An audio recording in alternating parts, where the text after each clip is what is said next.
시청자 여러분 안녕하십니까? 배종호의 파워피플의 진행자 배종호입니다. 우리나라 헌정사상 처음으로 현직 대통령이 저지른 이른바 친위 구테타 내란으로 국격이 실추가 되고 나라가 온통 쑥대밭이 된 상황인데요. 오늘은 이미 4년 전에 윤석열 탄핵을 주장했던 더불어민주당 민영배 의원을 모시고 비상계엄과 탄핵 정국의 미래 그리고 해법 등에 대해서 자세히 얘기를 나눠보겠습니다. 민 의원님 안녕하세요. 반갑습니다.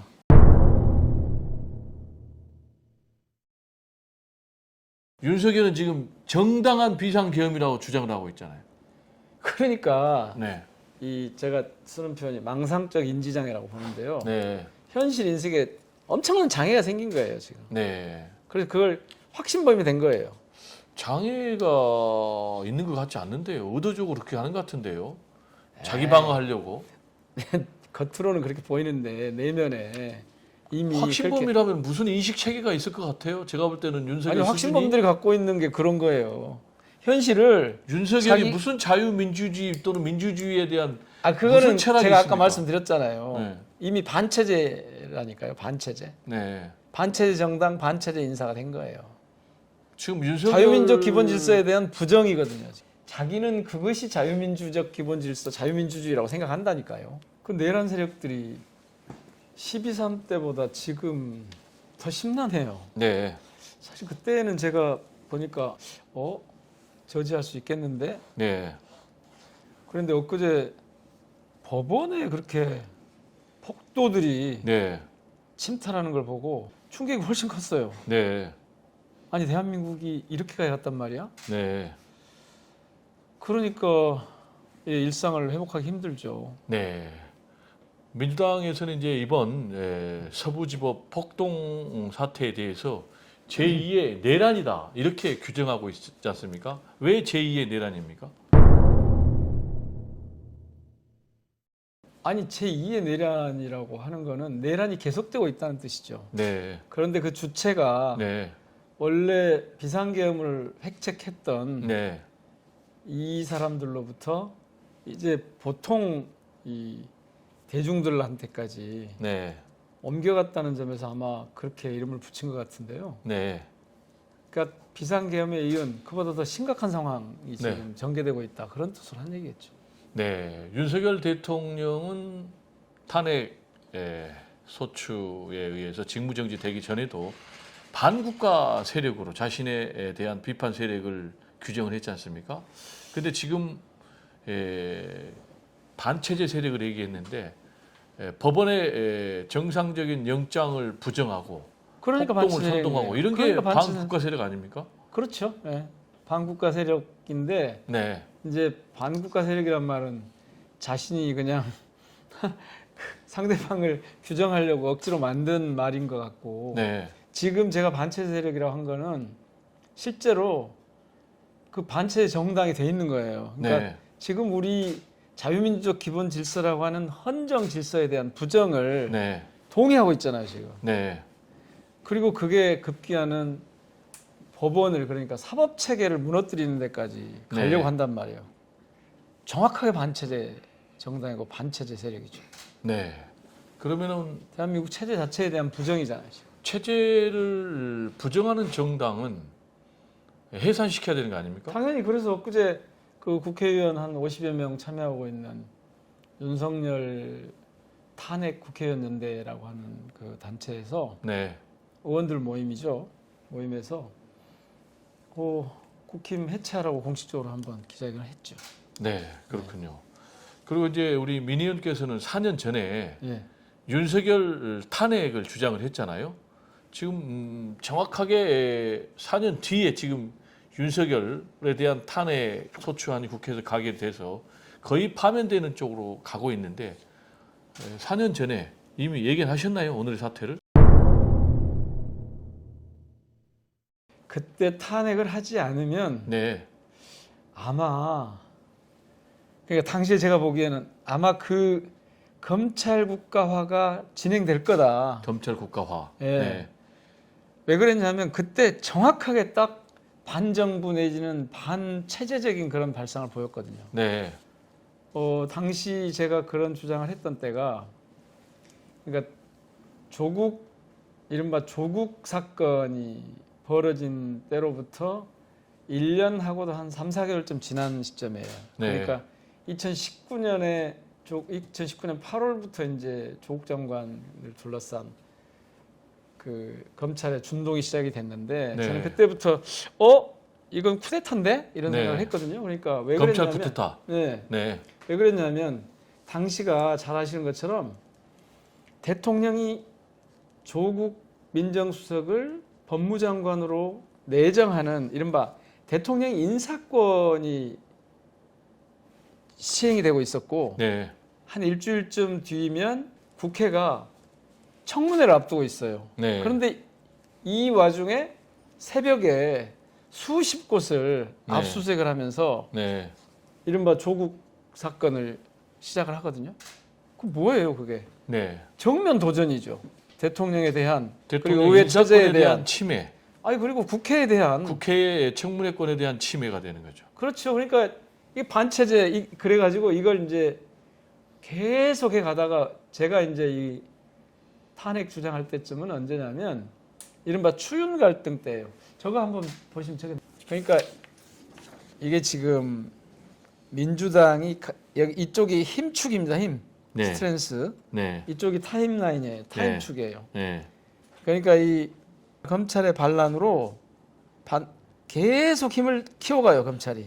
민주당이 이 추윤 갈등에서 네. 제가 이제 그러니까 탄핵하자고 하던 네. 총장 탄핵하자고 하던 이 시점부터 네. 민주당이 내리막길을 걷습니다. 네. 그리고 검찰은 계속 올라가서 대통령까지 가는 거예요. 네. 검찰의 권력이 계속. 커진 네, 거죠. 커진 확장하는 거죠. 네. 수사기소 분리하고 윤석열에 대한 인적 청산 네. 이게 필요했고 두 번째는 민주당이 너무 행동이 느리고 주저하고 주춤거렸어요. 네. 검찰 개혁에 대해서. 검찰 개혁에 대해서. 그래서 검찰을 지금 진압하고 저 준동을 진압하고 저 반란을 제압을 해야 되는데 네. 자꾸 주춤거리고 왜 그런지 그렇게 눈치를 보고 있는 상황이었어요. 네. 그래서 제가 그걸 한 거고 이 검찰을 앞장 세우고 있지만 사실은 수구 카르텔이 자기 힘을 우리가 어디까지 키울 수 있는지 이미 그 민주당 체제인데도 불구하고 키울 수 있는지 최대치로 힘을 네. 극대화하고 있습니다. 키워가고 있었어요. 네. 그래서 저는 그 이상의 더 큰 힘이 반작용이 있어야 된다. 네. 그게 뭐냐? 음. 윤석열 탄핵이다. 네. 총장 탄핵이다. 네. 세 번째는 그거는 그때 검수한박이니 뭐 이 수사기소 분리니 하는 거는요. 민주진영의 지지층이 그때까지만 해도 튼튼했어요. 왜냐하면 촛불연합을 통해서 집권을 한 세력이었잖아요. 네. 그래서 촛불시민의 명령이 그렇게 하라는 거였거든요. 네.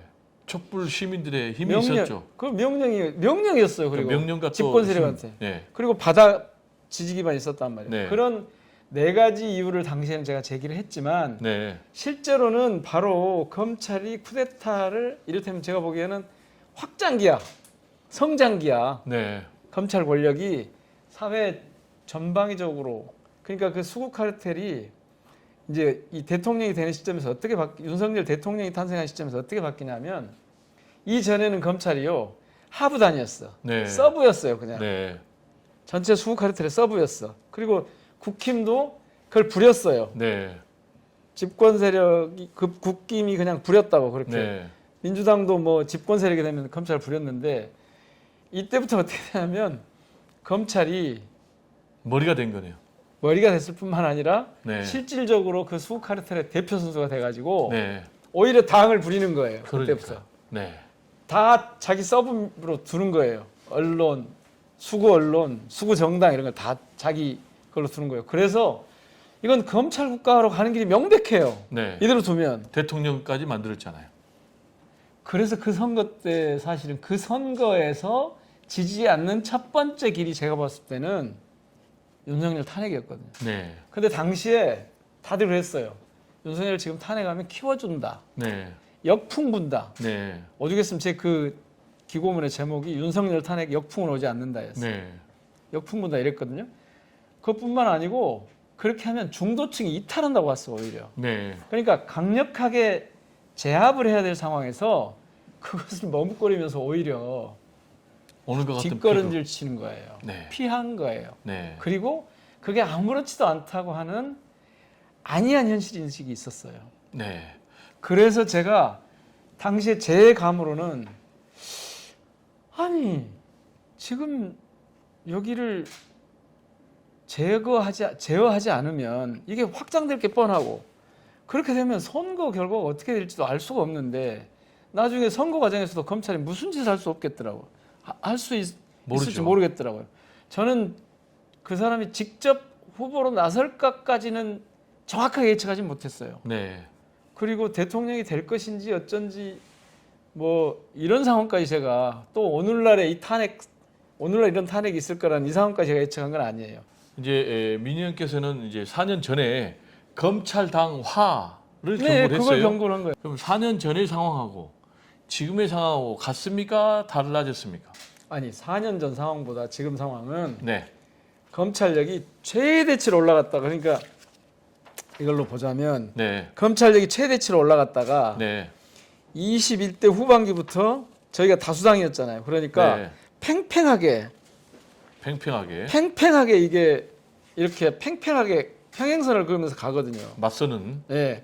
그런데 검찰력이 이렇게 커졌는데 왜 팽팽할 수밖에 없었냐면 네. 저희가 국회의회 입법 권력을 쥐고 있었고 네.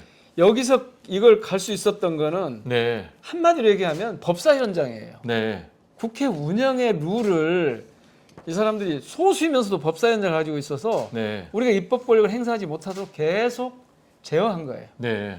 우리는 계속 그걸 하려고 하고 그래서 팽팽하게 가다가 사실은 저희들이 입법 권력을 제대로 행사하던 22대가 시작되면서 22대 국회가 시작되면서 네. 민주당이 다시 회복을 하고 국힘이 하락하기 시작한 거예요. 네. 이 하락이 계속되니까 더 확실하게 최대치로 끌어올려 보려는 시도 그 전환점이 비상계엄이었던 거예요. 네. 근데 그게 실패하면서 네. 완전히 이제 힘의 균형이 네. 반대로 바뀌게 되는 거죠. 네. 그래서 이렇게 이제 이 붕어 모양의 이런 이게 나오게 된 거예요. 네. 자, 많은 국민들은 과연 윤석열에 대한 탄핵 심판 제대로 될 것인지 또 내란죄에 대한 수사가 제대로 될 것인지 걱정이 많습니다. 그러면 앞으로 먼저 이 탄핵 심판 이변 없이 인용이 돼서 파면이 될까요? 안 그러면 나라가 네. 무너질 거예요. 네. 안 그러면 말 그대로 체제 자체가 위협을 받아서 네. 그럴 수밖에. 그러니까 지금 우리 사회에 보면 되게 이 염려하는 분들의 핵심이 뭐냐면 네. 야 우리 사회 민주주의가 이렇게 취약했어? 네. 그런데 또 한편에서는 야 그런데 이 민주공화정이라고 하는 공화정의 체제 자체가 그래도 기반이 깔려 있어서 이렇게 네. 계엄도 저지하고 지금 이렇게 가고 있는 거 아니야? 네. 이렇게 지금 보고 있잖아요. 네. 만약에 현재에서 이렇게 비상계엄을 해서 내란을 획책한 현직이 괜찮다고 해서 기각이 된다면 네. 그거는 정말로 우리 사회 전체에 대한 엄청난 폭풍이죠. 네. 그래서 저는 그건 상상이 잘 안 돼요. 네. 그렇다면 기각될 거란 상상이 안 되고 네. 당연히 탄핵 인용이 되죠. 네. 그렇다면 안 그러면 정말 이상하다니까. 지금 윤석열 대통령은 모든 수단과 논리 개변을 만들어 가지고 지연 방해를 하고 있지 않습니까? 그러면 이 탄핵 심판은 언제쯤 끝날까요? 지금 이런 상황을 너무 헌재도 잘 알고 있고 네. 사법 체계에서도 이걸 용납이 안 되는 상황이라서 네. 가능하면 좀 빨리 끝날 것 같고요. 네. 대략 아주 빠르면 2월 말 3월 초. 2월 2월 말 3월 초. 2월 말 3월 초. 예. 근거는요? 아니 지금 진행되는 2월 그러니까 한 1차, 2차까지 갈 것 같다 그래요. 네. 변론 기일이. 그러면 네. 일주일에 2번씩 하잖아요. 네. 이게 한 11번, 10번 이상 넘어가는 시점이 대략 그 언저리예요. 2월 말 3월 초. 그러니까 원래는 저는 네. 노무현 대통령 사안보다 더 간단하다고 봤어요. 더 간단하다. 핵심이 딱 그냥 내란 행위를 한 거야 비상계엄이 위헌이 아니야 이것만 따져보면 되거든요. 네. 그런데 이거 온 국민이 다 본 거여서 네. 이것은 무슨 법적인 조문을 갖다가 구체적으로 이런 수준이 아니에요, 사실은. 네. 그 사안이 그렇게 어렵지 않아서 저는 사실은 이보다 더 빨리 끝나야 된다고 봐요. 네. 좋습니다. 그래서 63일보다 더 빨리 끝나야 된다고 보는데 네. 그런데 지금 말씀하신 대로 워낙 희한한 그 아이디올로지와 이 법 기술과 이런 걸 막 동원해서 보세요. 수사를 받아야 되는데 수사 피하려고 병원으로 도망가잖아요. 네. 그리고 수사 피하려고 원래 대개는 그 헌재 안 나오는데 직접 나와서 하잖아요. 네. 그러고 병원으로 도망가서 다시 구치소로 가고. 네. 그러니까 이런 수를 계속 쓰기 때문에 그래서 시간이 좀 걸릴 수 있는데 그래도 이게 워낙 단순한 사건이어서 상황이어서 네. 저는 뭐 그렇게 오래 걸리지 않을 거라고 봅니다. 오래 걸리지 않아야 되고 특히 이렇게 자꾸 이제 여기서 중요한 대목이 뭐냐면 그 윤석열 지지자라고 하는 이른바 극우 난동 세력들이 이 과정을 통해서 어떤 짓을 할지 모른단 말이에요. 네. 어떤 상황이 벌어질지 모른단 말이에요. 그래서 이 불안감을 해소하기 위해서라도 헌재가 조금 서둘러서 이걸 하지 않겠느냐. 지금 네. 사실 윤석열이 진짜 가장 나쁜 건 뭐냐면 계엄을 했어요. 위헌이었어요. 실패했어요. 정치적 책임 지겠다고 했어요. 법률적 정치적 책임을 지겠다고 했어요. 그런데 전혀 책임을 지지 않고 내란을 지속시키면서 선동하려고 하는 거예요. 지금 하고 있는 온갖 법 기술이 다 그런 거여서 정말 이 나라에서 다시는 나타나면 안 되는 그리고 이런 유형의 정치적 그 지위를 갖는 사람들이 나타나면 안 되는 그 정말 전범을 보여주고 있어요. 다시는 정말 최악이에요, 최악. 네. 대통령 윤석열의 내란은 단순하고 그리고 명확하고 또 워낙 중대하니까 모든 사람이 다 봤어요. 그죠? 네. 국민들이 다 봤어. 이전의 탄핵 소추 사건보다 더 빠르게 그리고 100% 인용될 걸로 보시는 거죠? 99.99%. 네. 왜 100%가 아니에요? 100%가 왔는데 네. 세상 일이라는 게 뭐 그래서 그렇게 표현하는 건데 100%나 마찬가지. 근데 이제 윤석열 대통령이 네. 헌재에 처음으로 직접 출석을 했어요. 그리고 그것도 다 그냥 발언했는데 작전이에요. 예. 그건 어떤 작전이에요? 아니 지금 말씀드렸잖아요. 법 기술이죠. 그냥 법기술? 거기 가서 지연작전? 자신을 아니 거기는 저는 딱 핵심이 하나라고 봐요. 네.